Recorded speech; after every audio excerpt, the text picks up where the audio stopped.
السلام علیکم خواتین و حضرات، امید کرتا ہوں آپ سب خیریت سے ہوں گے۔ آپ سب حضرات کا دوست اور خواتین کا ہوسٹ ایک بار پھر سے آپ کی خدمت میں حاضر ہے۔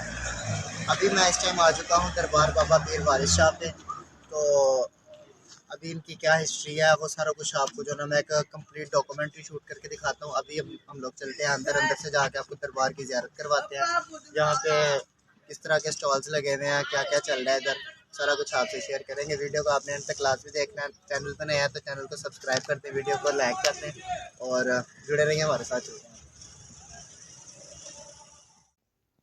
دربار میں انٹر ہونے سے پہلے یہاں پر کچھ سٹالز لگے ہوئے ہیں جن میں بچوں کے کھلونے وغیرہ اور یہ لیڈیز کے لیے کچھ جویلری کی آئٹمز دستیاب ہیں، اور چوڑیاں وغیرہ اور ساتھ نیکلس وغیرہ، بریسلٹ وغیرہ، اور جو کچھ میٹھے کی آئٹمز ہیں، اور اسی طرح سیم جویلری یہاں پہ لگی ہوئی ہے۔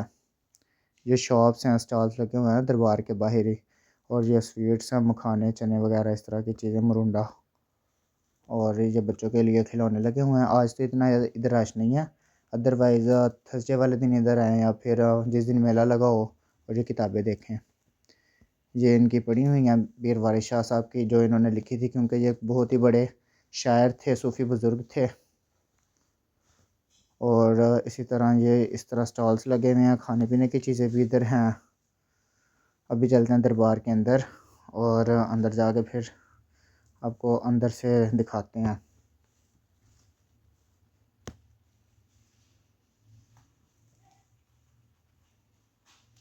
صفائی کا کافی جو ہے نا یہاں پہ خیال رکھا ہوا ہے، پودے وغیرہ بھی جو ان کی تراش خراش ٹائم سے ہو رہی ہے، اور صفائی بھی کافی زیادہ ہے۔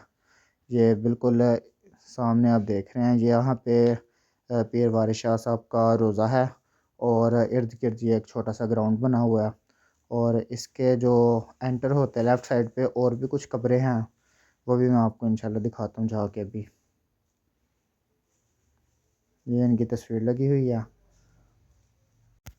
پیر سید وارث شاہ پنجاب کے قصبہ جنڈیالہ شیر خان میں 5 ربیع الثانی 1130 ہجری یعنی کہ 1718 عیسوی کو پیدا ہوئے۔ آپ کے والد کا نام سید گلشیر خان تھا۔ ابھی کمسن ہی تھے کہ علم حاصل کرنے کی غرض سے قصور کی جانب روانہ ہوئے، اور مولانا غلام مرتضیٰ جو اس وقت قصور میں ہی تشریف فرما تھے، ان کی خدمت میں حاضر ہوئے۔ آپ نے بلے شاہ کے ہمراہ ان سے تعلیم حاصل کی۔ جب دنیاوی تعلیم حاصل کر چکے تو مولوی صاحب نے اجازت دی کہ جاؤ اب باطنی علم حاصل کرو اور جہاں چاہو بیعت کرو۔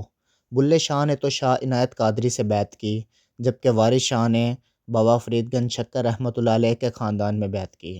جب ہیر رانجھا کے قصہ کے متعلق آپ کے استاد محترم غلام مرتضیٰ کو علم ہوا تو انہوں نے اس واقعے پر ناراضگی کا اظہار کیا اور کہا، وارث شاہ، بلے شاہ نے علم حاصل کرنے کے بعد سارنگی بجائی اور تم نے ہیر لکھ ڈالی۔ جب آپ نے کوئی جواب نہ دیا تو مولانا نے اپنے مریدوں کو کہا کہ آپ کو ایک حجرے میں بند کروا دیا جائے۔ دوسرے دن آپ کو باہر نکلوایا گیا اور کتاب پڑھنے کا حکم دیا۔ جب آپ نے کتاب پڑھنا شروع کی تو مولانا صاحب کی حالت دیکھنے کے قابل تھی۔ سننے کے بعد فرمایا، وارثہ، تم نے تو تمام جواہرات منجی کی رسی میں پرو دیے ہیں۔ یہ پہلا فقرہ ہے جو اس کتاب کی قدر و منزلت کو ظاہر کرتا ہے۔ وارث شاہ کے کلام اور ان کے فقرہ کو آج بھی کثرت سے نوجوانوں سے لے کر بوڑھوں تک پسند کیا جاتا ہے، اور اپنی گفتگو میں جگہ جگہ بطور حوالہ پیش کرتے ہیں۔ وارث شاہ در حقیقت ایک درویش صوفی شاعر تھے۔ ان کا دور محمد شاہ رنگیلا سے لے کر احمد شاہ ابدالی تک کا دور ہے۔ وارث شاہ کو پنجابی زبان کا شیکسپیئر بھی کہا جاتا ہے۔ پنجابی زبان کو آپ نے ہی عروج بخشا۔ وارث شاہ کا کلام ہندوستان اور پاکستان خاص طور پر سکھوں میں بہت مقبول ہے۔ وارث شاہ نے 10 محرم 1220 ہجری میں وفات پائی، اور ان کا مزار اقدس جنڈیالہ شیر خان میں ہی ان کی رہائش گاہ کے قریب واقع ہے۔